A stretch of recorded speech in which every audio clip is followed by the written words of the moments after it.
Welcome to another trip down the Bourbon Road with your hosts, Jim and Mike. So grab a glass of your favorite bourbon and kick back. We would like to thank our friends at Premium Bar Products for sponsoring this episode. If you're ready to step up your game at your home bar, check out PremiumBarProducts.com to choose from their wide selection of glassware, all of which can be custom engraved with your personal message or logo. And there's no minimum order. So after the episode, head over to PremiumBarProducts.com and check out everything they have to offer. Now, let's get on with the show.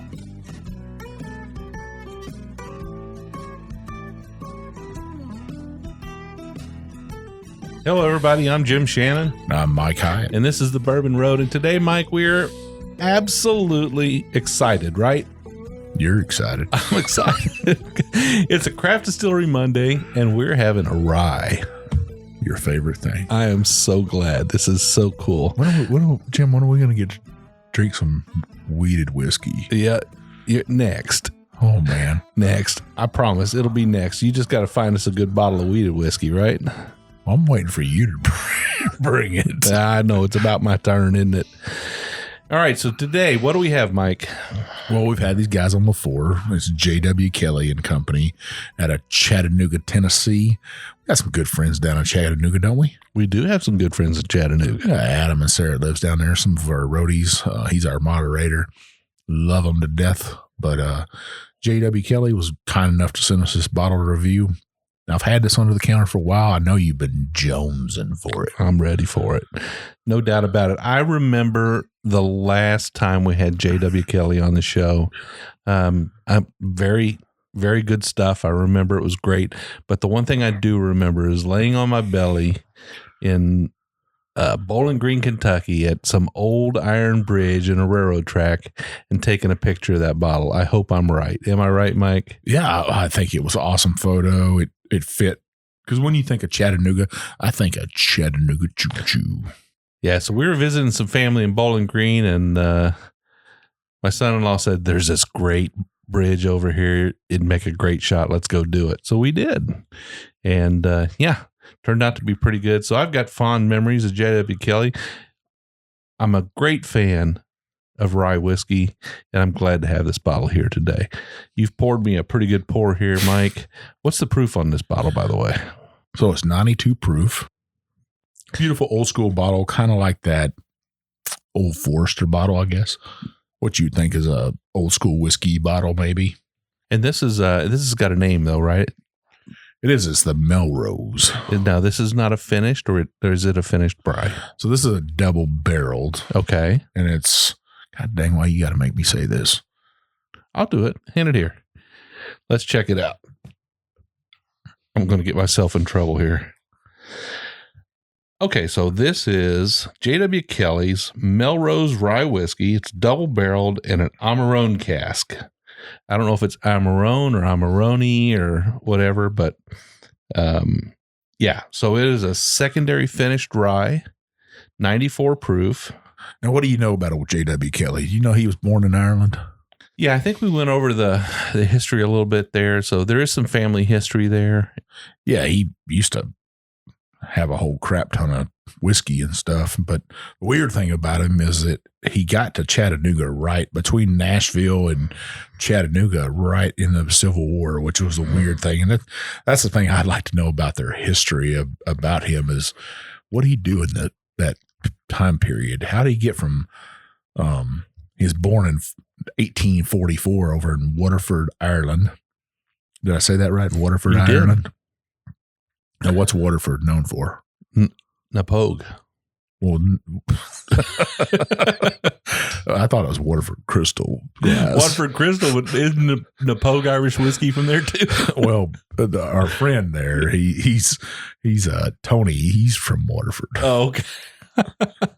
Yeah, but yeah, pretty close to there. But yeah, he got there in Chattanooga in 1865, and they reestablished this brand, and I'm glad they sent it to us. But let's get to this whiskey. I'm ready.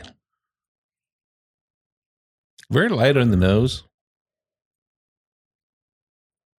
I'm getting a little bit of mint and licorice. Yeah, I could see licorice on this. It's got that typical rye whiskey nose on it. Clove. But a little bit of freshness to it. Like a Irish Spring air? Like Irish Spring, like a Northwestern Spring, like a day in the pine forest or something. Very nice nose. Nothing there that would send me running. It just has this nice welcoming nose to it. But it's light. It's not overpowering. I'm getting a little bit of ginger on this. Yeah, I think you're right. I never would have picked that up on my own, but now that you mention it, Mike. So do you believe that's Amarone, which is a dry red wine? Do you think that character is coming out in this? Yeah, I think so, a little bit. I don't think it's overpowering. I don't think it's spent too much time in the secondary cask, but I think it's definitely given it this nice softness and sweetness, and this kind of a unique, a little bit of a fruity note it has, but it's taken a back seat, I think, to the standard rye notes that I'm getting on it. So it's a subtle finish. Being a sailor, you're over here sipping on this thing already, but I'm going to say this, and I don't know if you'll get this in the nose or not, but I'm almost picking up a little bit of salt air in this. Yeah, I'm not getting it, but I believe you are. I think probably, yeah, I did tip my glass a little bit early there. If you're a sailor or live by the sea, then you know what I'm talking about when that sea spray comes up, and that kind of has its own distinct nose to it. The smell of it. I always say whenever we go to the coast or we go to by the ocean and that sea spray comes up in a wave, I just think to myself, man, I really miss the sea. I would call this, Mike, a nice gateway rye for somebody who hasn't really tried ryes before. Maybe they're not a spicy whiskey kind of person, but they'd like to try a rye. I think the proof is low enough on this, and that cask finish has kind of softened it enough and given it a little bit of that fruity note that, even the nose is kind of light on it. Very light on the palate. Very, very light. Not a lot of viscous in it. A little bit of honey. Just a tad bit. Yeah, it's not overly sweet, but it's honey brings that nice rounded sweetness that's not too overly sweet. Yeah, I'm getting a little bit of honey and a little bit of citrus with it too. Just a tad bit of orange on it for me. Very light, like you said, entry proof. Or you've talked about summer sippers before. Man, could this be a summer sipper? You have somebody over to your house and you say, hey, have you ever had a rye before? And they're like, no, I just started drinking bourbon about a month ago and I'm just enjoying some Buffalo Trace or something, at 90 proof or so. And you want to introduce them to a rye, this would be a good choice. I think this would be something that wouldn't take them by surprise. And it might give them a good impression of what a rye can be. I think you're spot on there, Jim. I mean, this is not an overpowering rye. It's not, because of the proof at 92 proof, I think it would be perfect for a new whiskey drinker or somebody that just got into bourbon and they want to try a rye and stuff. Getting a little bit, as this sets on my palate, a little bit of nutmeg, some clove in there, just a tad bit. Yeah, this is definitely, it definitely is a rye. There would be no mistaking that this is a rye, but that secondary finish has softened it. And I'll say this again, added that little bit of fruity sweetness to it. I think it's a fine job done in secondary finishes on a rye. I think it was a nice rye to start with. I think they improved it with the secondary finish.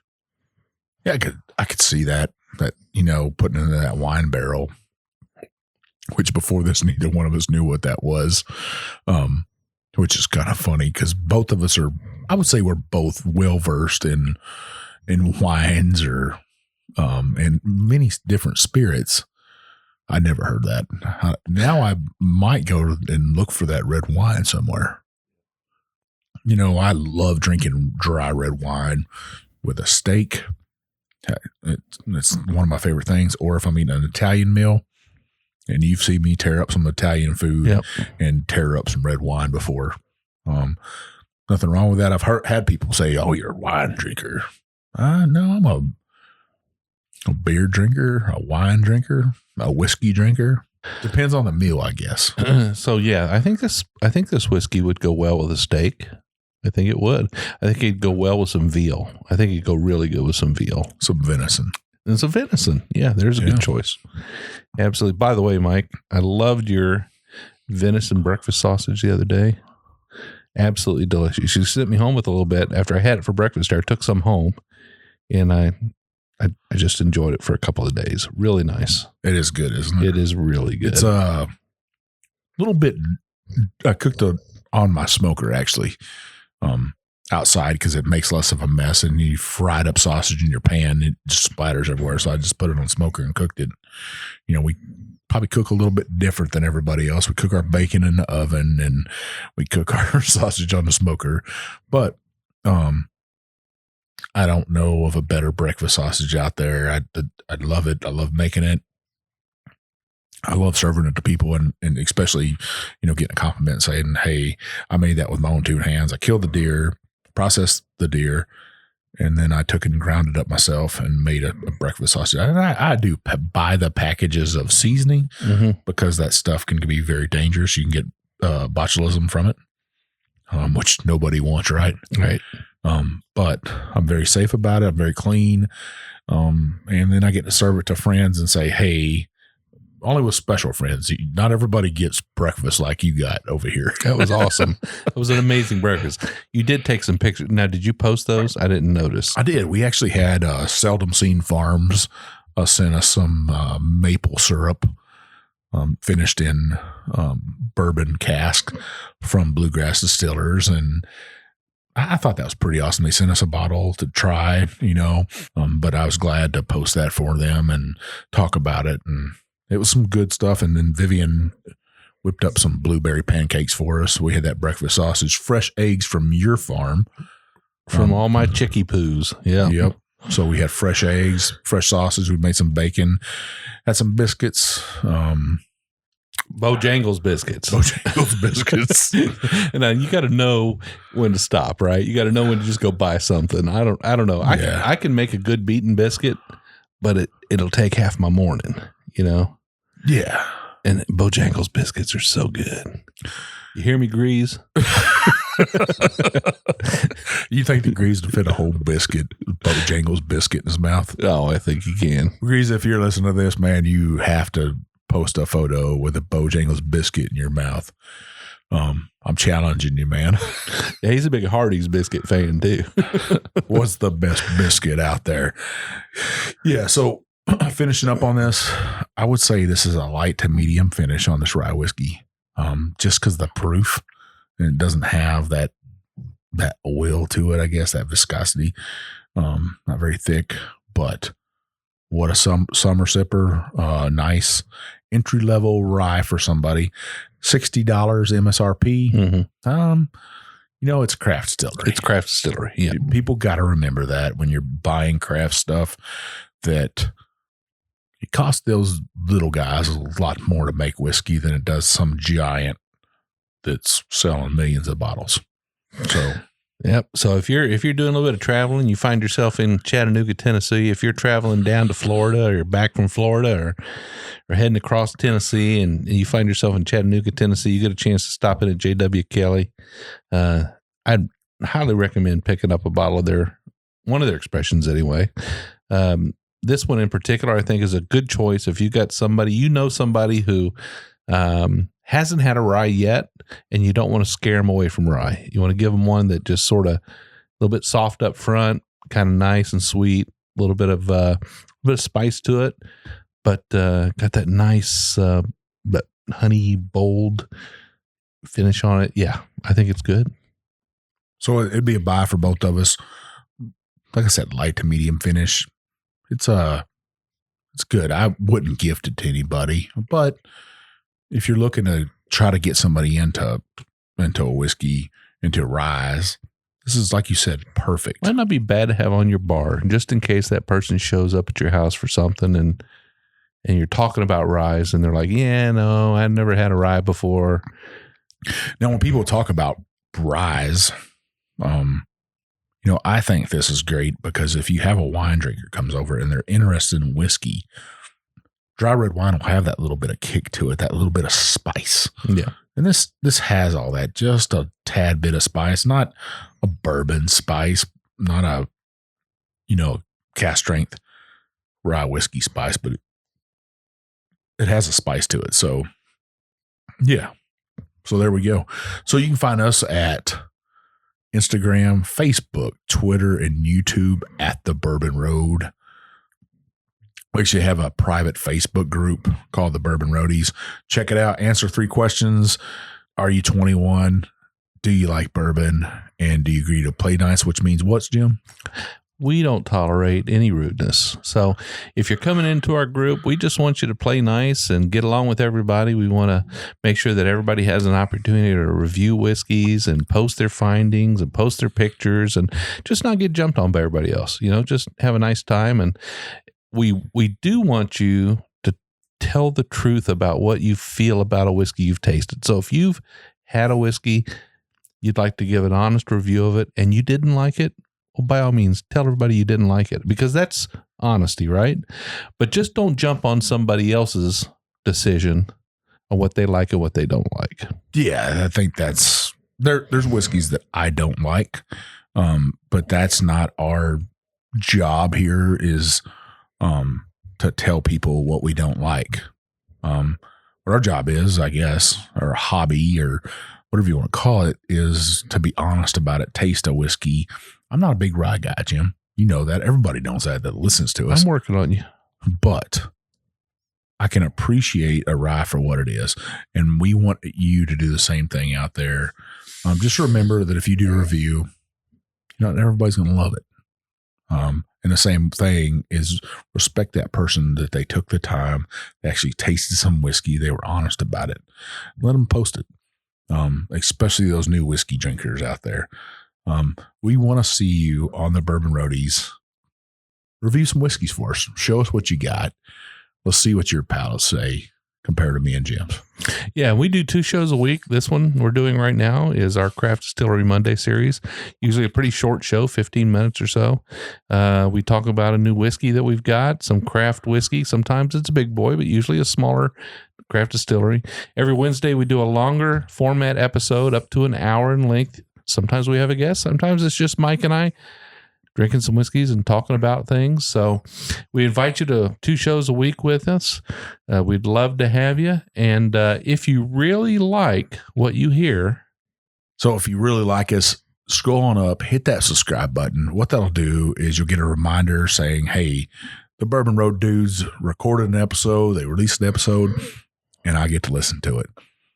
You really love us, scroll on down and hit that review button. Give us a 5-star.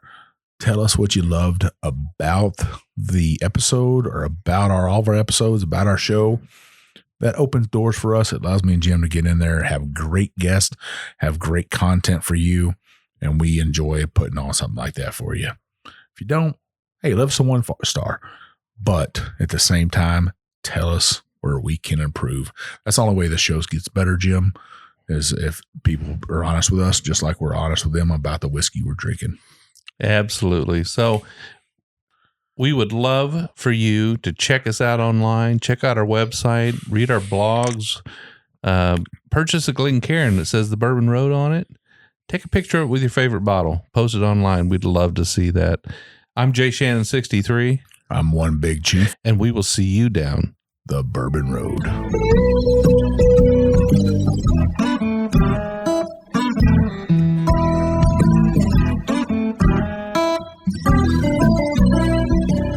We do appreciate all of our listeners, and we'd like to thank you for taking time out of your day to hang out with us here on the Bourbon Road. We hope you enjoyed today's show, and if so, we would appreciate if you'd subscribe and rate us a 5-star with a review on iTunes. Make sure you follow us on Facebook, Twitter, and Instagram at The Bourbon Road. That way you'll be kept in the loop on all the Bourbon Road happenings. You can also visit our website at thebourbonroad.com to read our blog, listen to the show, or reach out to us directly. We always welcome comments or suggestions, and if you have an idea for a particular guest or topic, be sure to let us know. And again, thanks for hanging out with us.